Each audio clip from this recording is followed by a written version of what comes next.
कमला, मैंने सुना है कि वो शर्मा जी की बहू ने अपने सास ससुर को घर से निकाल दिया है। क्या करे जी, आजकल की बहुओं को देखकर कोई नहीं कह सकता कि वो कैसे निकलेगी। अब उस शर्मा जी की बहू को ही लगा लो। सच कहूँ तो आजकल की बहुओं को देखकर तो मुझे बड़ा ही डर लगता है। मैं तो अपने आलोक के लिए गांव की सीधी साधी लड़की लाऊंगी।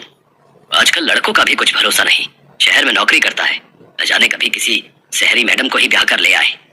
नहीं नहीं, ऐसा मत कहिए जी। ऐसा सोचकर भी मेरा जी घबरा रहा है। आप जल्द से जल्द उसके लिए गाँव की कोई संस्कारी लड़की ढूंढिए। इसमें ढूंढना क्या कमला, भूल गई। आलोक जब 3 साल का था तभी मैंने उसकी शादी दूसरे गांव में रहने वाले अपने दोस्त धर्मराज की बेटी गट्टो से तय कर दी थी। लेकिन जहाँ तक मुझे याद है, बचपन में उसका रंग काला था। अगर कहीं अभी भी वैसी हुई तो मेरा मतलब है, अब अगर आलोक इस रिश्ते के लिए नहीं माना तो।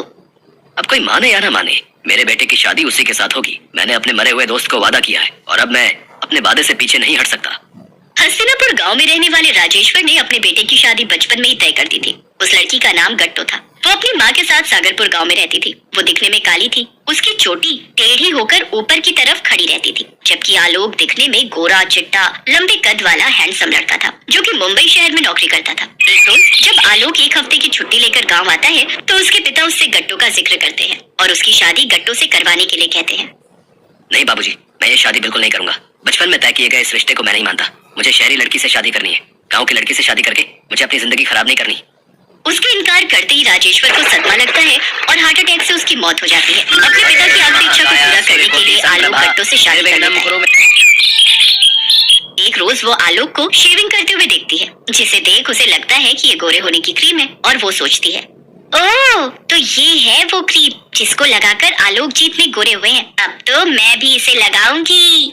आधी रात को गट्टू वो क्रीम अपने फेस पर लगाकर सो जाती है। रात को जब आलोक को प्यास लगती है और वो पानी पीने के लिए उठता है तो वो डर के मारे चिल्लाता है, भूत भूत। अरे क्या हुआ, क्यों गला फाड़ रहा है? मां, अंदर कोई चुड़ैल है। चुड़ैल, मुझे चुड़ैल से बचा लो। मुझे उससे बहुत डर लगता है।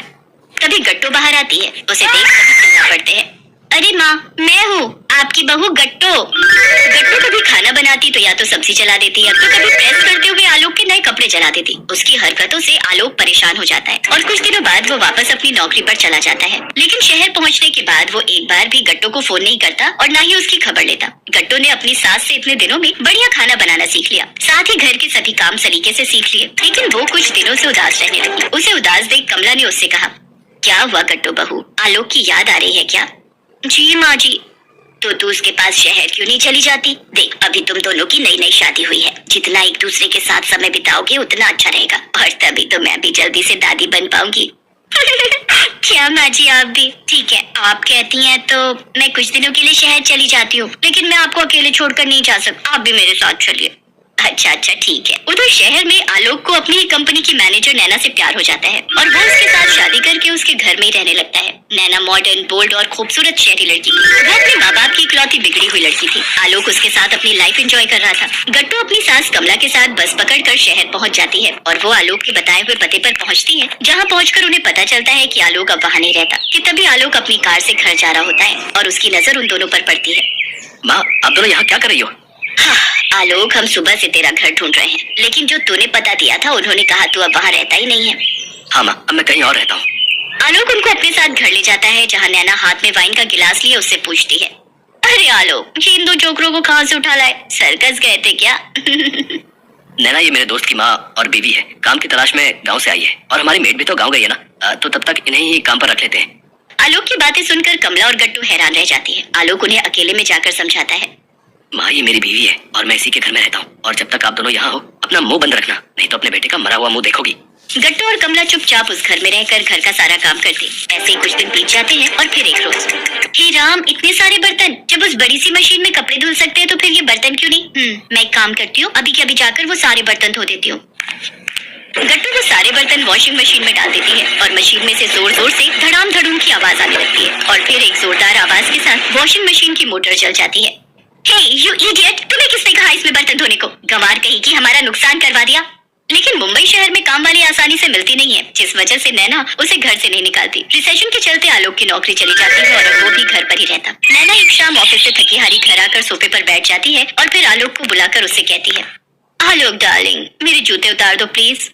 वहाँ खड़ी कमला और गट्टू सब देख रही होती है। आलोक हिचकिचाते हुए उसके जूते उतारता है, तभी वो चिल्लाकर कहती है, सॉक्स क्या तुम्हारा बाप आकर उतारेगा?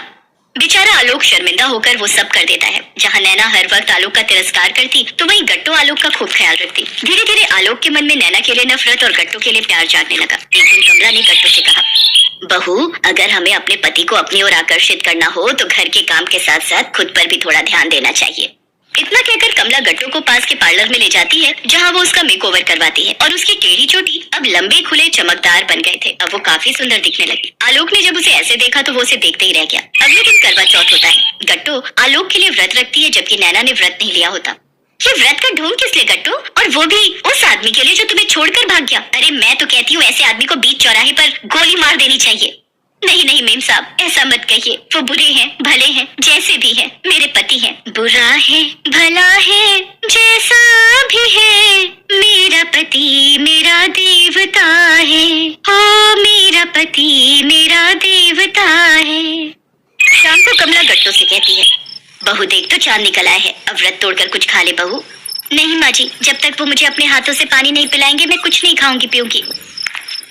आलोक ने गट्टू को जैसे ही अपने हाथों से पानी पिलाया तो उसे नैना ने ऐसा करते देख लिया। आलोक, क्या है ये सब? अच्छा अब मैं समझी। मैं सारा दिन ऑफिस में रहती हूँ और तुम सारा दिन घर पर पड़े रहते हो, तभी उस चुड़ैल ने तुम्हें अपने झांसे में फंसा लिया होगा। और तुम्हें भी घर बैठी रखेल मिल रही है तो इसमें बुराई क्या है? मेरे ही टुकड़ों पर पलकर मेरे ही घर में रहकर मुझे ही धोखा दे रहे हो अपनी इस रखेल के साथ मिलकर। अपनी बकवास बंद करो। बीवी है वो मेरी पहली पत्नी। मेरी ही भूल थी जो मैंने तुमसे सच छुपाया। लेकिन अच्छा ही है जो सच्चाई तुम्हारे सामने आ गई। मैं गट्टू से प्यार करता हूँ और मुझे गर्व है कि ये मेरी बीवी है। यू इडियट, निकल जाओ अभी के अभी मेरे घर से। डिवोर्स के पेपर्स तुम्हें मिल जाएंगे। अरे तुम क्या मुझे तलाक दोगी? मैं ही तुम्हें छोड़ रहा हूँ। इसके बाद आलोक गट्टू और अपनी माँ के साथ घर से निकल जाता है। लेकिन अब उनके पास ना तो रहने का ठिकाना होता है ना ही कोई काम।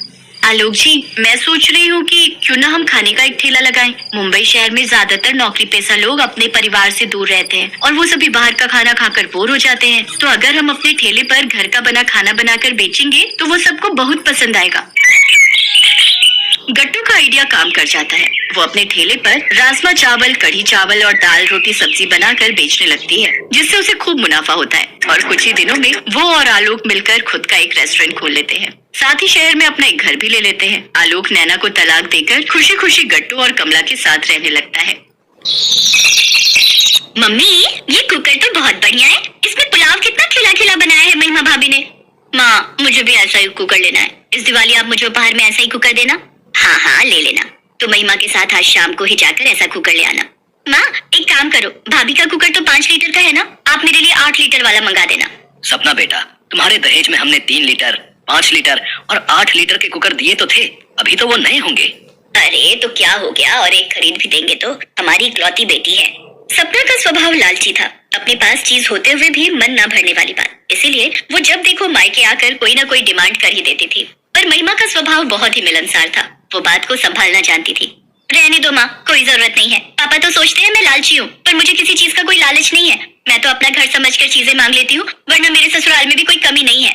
सपना दीदी, मुझे मम्मी ने 2 कुकर दिए थे। 8 लीटर वाला मैंने यूज नहीं किया, तो आप ले लो। हाँ, ये ठीक रहेगा। ठीक है भाभी, अगर आप इतना कह रही हो तो मैं वही कुकर ले जाती हूँ। इस तरह कई बार सपना कुछ न कुछ मांगती रहती थी। ऐसे ही एक दिन, क्या मैं नानी बनने वाली हूँ? तू सच कह रही है? हाँ माँ, कल ही डॉक्टर को दिखाया था, मैं प्रेग्नेंट हूँ। चल अच्छा, तेरी सास तो बहुत खुश होगी। हाँ माँ, वो तो मेरी गोद भराई का फंक्शन भी कह रही है बहुत धूमधाम से करेंगी। माँ अभी से तैयारी शुरू कर दो। फिर गोद भराई के फंक्शन में क्या क्या दोगी तुम मुझे? देख लो, यहाँ सारी बिरादरी है। अरे तू चिंता मत कर, मैं तेरे पापा और विकास के साथ बैठकर सारी लिस्ट बना लूंगी। सपना की प्रेगनेंसी की खबर सुनकर घर में सब बहुत खुश थे, पर सपना का लालच यहाँ भी रोकने वाला नहीं था।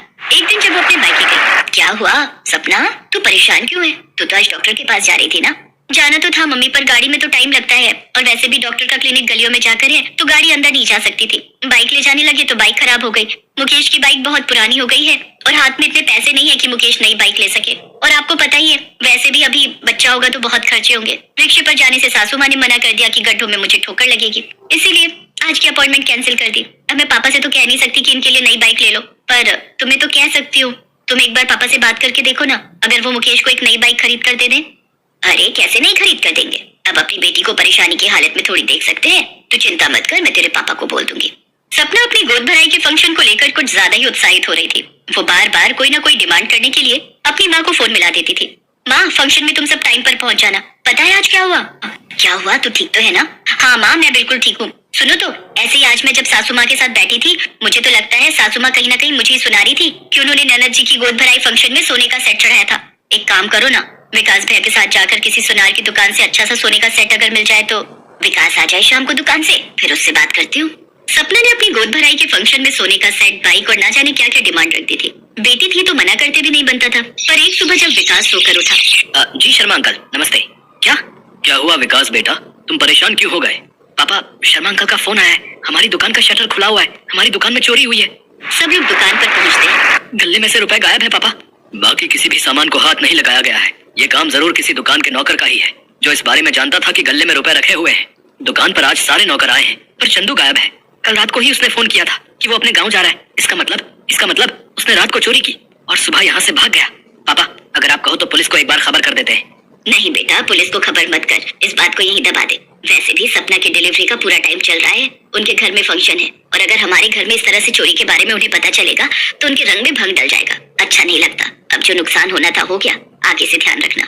अब क्या करेंगे? तुमने जो बाइक और बाकी सामान बोला था, हमने सोचा था उन्हीं रुपयों से सब कुछ हो जाना था, और अब हाथ पैर कहाँ मारे, किसके आगे जाकर रोएं? तुम सपना को कुछ बताने के लिए भी मना कर रही हो। पापा, घर चलते हैं, फिर बात करते हैं। सब लोग घर पहुंचते हैं। महिमा सारी परेशानी देख रही थी। वो अपने सास ससुर के पास गई और एक बॉक्स उनके हाथ में देने लगी। महिमा बेटी, ये क्या है? पापा जी, ये मेरी शादी के जेवर हैं। अभी आप इन्हें बेचकर सपना दीदी की गोद भराई के लिए सामान ला सकते हो, और वैसे भी मैं इतने भारी जेवर नहीं पहनती हूँ। अगर कुछ चाहिए होगा मुझे तो मैं बाद में ले लूंगी। अभी हमें ननद जी की गोद भराई फंक्शन के लिए जरूरत है, प्लीज आप मना मत कीजिएगा। महिमा की बात सुनकर उसके सास ससुर की आंखों में आंसू आ जाते हैं, पर उन्हें पता नहीं था कि दरवाजे पर उनका दामाद यानी सपना का पति ये सब बातें सुन चुका है। वो वहीं से वापस लौट जाता है और जाकर सपना को सारी बात बताता है। माँ, पापा, भैया, भाभी मेरे लिए इतना सोचते हैं, और मैंने तो कभी इस बारे में सोचा ही नहीं कि उन्हें मेरे कारण कितनी परेशानी होती होगी। आज उनकी दुकान में चोरी हो गई, फिर भी मेरे बारे में ही सोच रहे हैं। मैं तो उनकी बेटी हूँ, मुझे समझना चाहिए था। मैं कितना लालच कर रही थी। मैं सचमुच कितनी लालची हूँ ना मुकेश। तुमने आज ये सच्चाई बताकर मेरे हाथों से कितनी बड़ी गलती होने से रुकवा दी। मेरे कारण महिमा भाभी के जेवर चले जाते। अपनों का तो आशीर्वाद ही कीमती गहनों और चीजों के समान होता है। सपना बहू, तुम चिंता मत करो, तुम्हारी भाभी के गहने नहीं बिकेंगे। हम भी एक बेटी के माता पिता हैं, हम जानते हैं बेटी के लिए फर्ज निभाना क्या होता है। तुम हमारी बहू नहीं बेटी हो, इसलिए तुम्हारी परेशानी हमारी परेशानी है। सपना, माँ पापा से फोन पर बात कर लो। सपना अपने माँ और पापा दोनों से फोन पर बात करती है। उसके बाद सब लोग गोद भराई के फंक्शन में पहुंचते हैं। महिमा भाभी, आप बहुत अच्छी हो। आप एक बहू होकर भी मेरे माँ पापा के लिए बेटी समान हो, और मैं एक बेटी होकर भी अपने माता पिता को नहीं समझ पाई। आई एम सॉरी भाभी। माँ, पापा, भैया, आप सब मेरे कारण कितना परेशान हुए। सपना, तो इतना मत सोच, अभी तो इस हालत में नहीं है। चल बैठ, मैं तेरी नजर उतारती हूँ मेरी बच्ची।